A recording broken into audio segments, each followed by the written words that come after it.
When you're running a nonprofit, you're always looking to build that strong base of support, right? And of course, getting new donors is huge. Of course, yeah. But what's even more valuable in the long run? Holding on to the amazing people who already support your work. It's so true.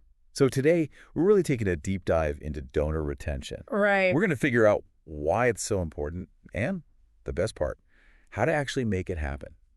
We've got two really interesting articles we're looking at today. One's all about practical strategies for keeping those donors engaged, and the other gives us a sneak peek into how one company has totally nailed this whole donor retention thing. You know what I find really interesting? So many nonprofits are laser focused on attracting those brand new donations, but they often overlook this incredible wellspring of generosity that's right there, ready to be tapped their existing donors. Yeah, it's like we forget about them once we have them, almost. Yeah. It's like we get so caught up in finding that next donor Right. that we forget about the ones who already believe in our mission. It's a trap. It is. It's an easy trap to fall into, and let me tell you, it's a costly one. Actually, one of the articles we're discussing today mentioned a stat that really struck me. It can cost a nonprofit up to 7 times more to bring in a new donor compared to keeping an existing one around. Wow. So think about that. Every dollar that you're putting into donor retention could be bringing in the same return as getting 7 brand new donors. Talk about bang for your buck. Okay, you've definitely got my attention now. Yep. So we know nurturing these relationships isn't just a nice thing to do. It actually makes financial sense. It does. So how do we make it happen? Well, the first article we're looking at gives us 5 really solid techniques to boost donor retention. And, the first one might seem kind of obvious, but you'd be surprised how often it gets overlooked. And that's personalization. Okay, let's break that down. I have to admit, when I hear personalization, my mind immediately goes to those generic email blasts with my name just kind of awkwardly shoved in there. Not exactly what I call inspiring. And that's the thing. It's so much more than just slapping someone's name at the top of an email, right? True personalization, the kind that really resonates, comes from really understanding your donor base. Like on a deeper level, figuring out their interests, what motivates them, all of that, and then tailoring your approach to each individual. For example, let's say you have a group of major donors, the ones who contribute really significant amounts. These folks might really appreciate a handwritten thank you note from a board member. Oh, nice. Or even a personal phone call expressing gratitude for their incredible generosity. Yeah. I mean, it's a big difference. That makes a lot of sense. You want them to feel like the VIPs they are.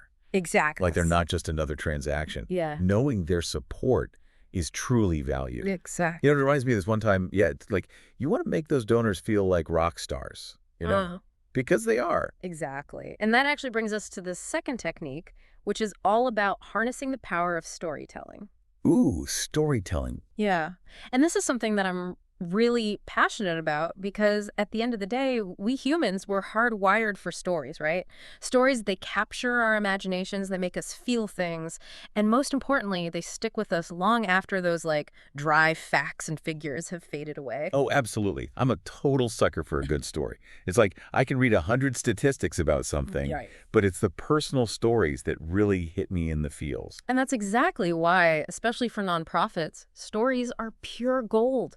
It's the absolute best way to actually show your donors the real impact of what their contributions are making possible. Okay, I like that. Yeah. So instead of just saying, hey, we helped X number of people this year, Right. you're painting this vivid picture of who those people actually are, the struggles they faced, and how their lives have been transformed because someone chose to support your organization. Exactly. And this article actually mentioned Goodwill Industries as a fantastic example. Oh, cool. They weave these powerful stories into everything they do. Nice. Like their communication materials, for instance. Yeah. They talk about a single mom, Nancy, Okay. who's really struggling to make ends meet until she was able to participate in one of their job training programs. Nice. And you know what? That's what did it for her. It helped her get a stable job, Oh, wow. a well-paying job. Wow, that's amazing. And that's what I mean. Suddenly, it's not just about donating to some big organization, Yeah. It's about investing in Nancy's future, and that's just so much more powerful.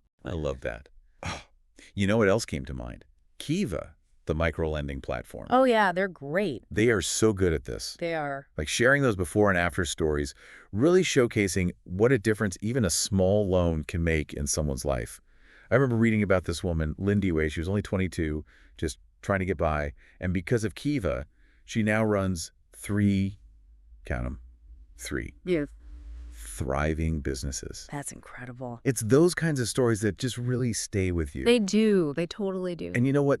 They remind you that incredible things can happen when you believe in someone's potential. Exactly. And that actually leads us perfectly to the third technique, using a mix of communication channels to connect with your donors. Because just like we all connect with stories in different ways, Oh, yeah, definitely. we also engage with information through different mediums. Right. That makes a lot of sense. Yeah, Because some of us are glued to our phones. totally. Some of us still love getting an actual letter in the mail. I know, right? It's about reaching people where they are. Absolutely. You hit the nail on the head. That's right. This article, it talks about how important it is to use a combination of different communication channels, like email, right? That's great for sending out your regular updates and newsletters. Makes sense. Then there's snail mail.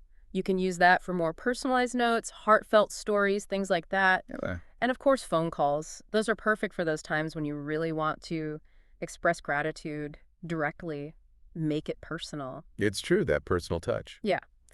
Then you've got social media, which is great for real-time engagement, giving people a peek behind the scenes of your work. Oh, and we can't forget about in-person events. Oh, how could I forget? But I think it's important to remember, it doesn't always have to be a big, fancy gala. Right. It can be something as simple as an open house, a volunteer day, even just a casual get-together for your supporters. Exactly. It's all about building community, fostering that sense of shared purpose amongst your donors. Absolutely.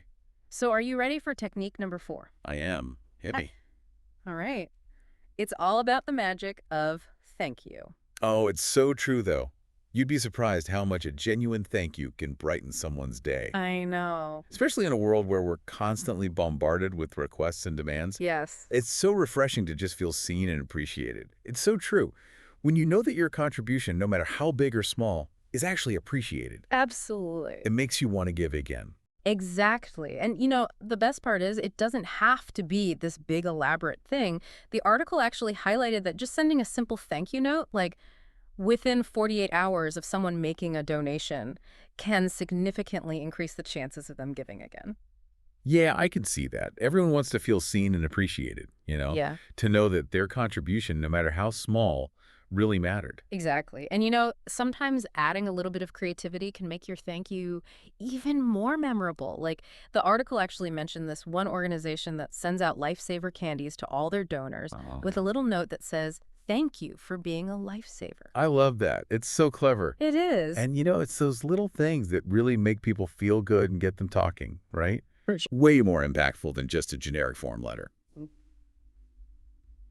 Okay, so we've covered a lot of ground here: personalization, storytelling, different communication channels, and of course the importance of gratitude. It's a lot. Yeah. So what's the fifth and final technique for building these really strong, lasting relationships with donors? Okay, so the fifth one is all about using technology in a smart way. Donor management software. Okay. It can be a game changer. In a good way. Oh, yeah, definitely. But it's super important to remember it's a tool, right? Right. It's there to help you make those human connections even better. It should never replace them. Okay, so finding that balance, right, Yeah. between using tech to streamline things and keeping that personal touch.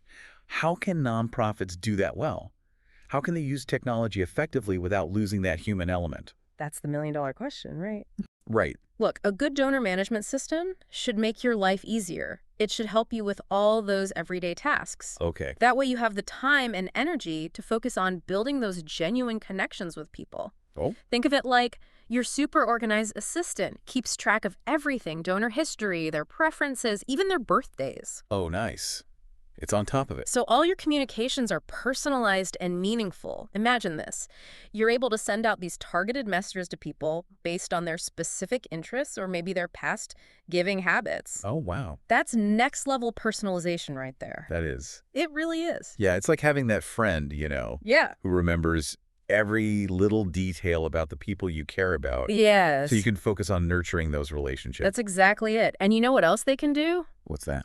They automate those time-sensitive thank you emails we talked about. Oh, nice. Generate reports to help you analyze those donor trends, Oh. identify your most engaged supporters. It's about working smarter, not harder. I like it. Exactly. Okay, so this has been incredibly insightful.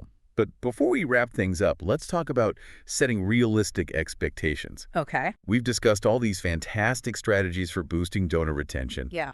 But what's a good benchmark? Right. What are we actually shooting for here? Right. What's considered a good retention rate in the nonprofit world? Yeah, that's an important question. And the answer, it might surprise you, but the average donor retention rate across the entire sector, it's only around 30.7%. That's lower than I would have guessed. It's true, but don't let that number get you down. It's just an average, right? Okay. By putting these strategies into practice Yeah. and really making that commitment to building authentic relationships with your donors, Yeah. you can absolutely crush that benchmark. I love that. Most nonprofits, they aim for a 40% retention rate, at least, Okay. or higher. And it's important to remember that first-time donors, they're statistically more likely to drop off Fix it. than your repeat donors, the ones who've given before. Yeah. So really focus on turning those one-time gifts into those lasting relationships. That's where you can make a real difference. It's about wowing them that first time and then, keeping that connection going. Exactly. It's about shifting away from that transactional one-and-done approach to giving and moving towards building a real community around what you do. I like it. A community where donors feel valued, connected, and invested in the long-term success of your organization. This deep dive has been so insightful, from the importance of personalization and storytelling to that genuine gratitude, strategic use of technology. But one thing from the articles really stuck with me, and that was how much even Gen Z who grew up in the digital age still appreciate getting something tangible in the mail. It's interesting, right? Yeah, I mean, it seems counterintuitive in this digital world we live in. For sure. But then again, I get it. It's like in a world that's constantly buzzing and pinging with notifications. Getting something physical, something you can actually hold in your hand, it stands out. It feels special. It's a fascinating paradox, isn't it? That in this digital age, something as simple as a handwritten note can cut through all the noise and make a much more lasting impression. It really speaks to our human need for connection, for those tangible reminders of the things we value. And, at the end of the day, that's what it's all about, right? Building those real, genuine connections with the people who make your work possible. It's not just about fundraising. It's about creating a community of passionate individuals who are all in this together to make the world a better place. Beautifully said. And on that note, we've come to the end of our deep dive. Thank you so much to our amazing listeners for joining us today. We hope you walked away feeling inspired and ready to take your donor relationships to the next level. Keep up the incredible work you do, and we'll catch you next time.